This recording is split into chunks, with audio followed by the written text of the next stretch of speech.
High, hello everyone, নমস্কার সবাইকে। আমার নতুন একটি ব্লগে আপনাদের স্বাগত জানাই। তো এটা ছিল আমার ফার্স্ট ব্লগ। তো এই ব্লগে আমি আজকে সারাদিন কি করলাম, কি কাজ করলাম বা কোথায় গেলাম সেটাই শেয়ার করতে যাচ্ছি। তো যাই হোক, আমি সকাল সকাল স্নান সেরে তারপরে আমি সকালবেলা ঠাকুর পুজোটা দিয়ে নিলাম। কারণ সকাল সকাল ঠাকুর পুজোটা হয়ে গেলে সবারই মনটাও ভালো লাগে, দিনটাও ভালো যায়। এই জন্য সকাল সকাল ঠাকুর পুজোটা দিয়ে নিই।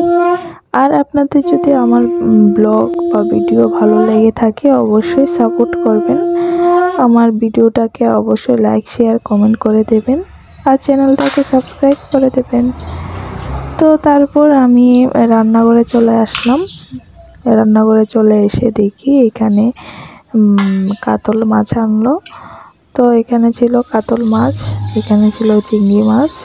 তো এটা আমার শাশুড়িমা কেটে নিচ্ছে, ভালো করে কেটে রেখে দেবো এটা।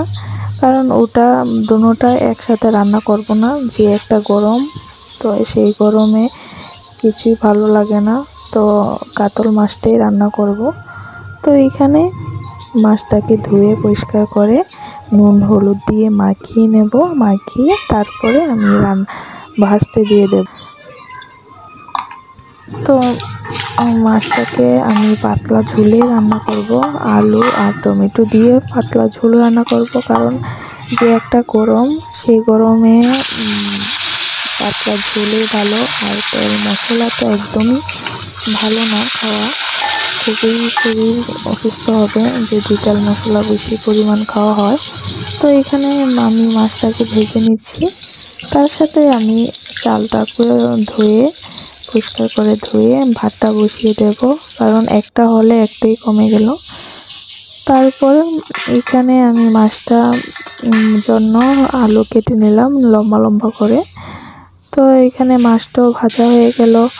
তারপর মাছ ভাজার তেলে আমি আলুটাকেও দিয়ে দিলাম, একটু হালকা করে ভেজে নেব আলুটাকে।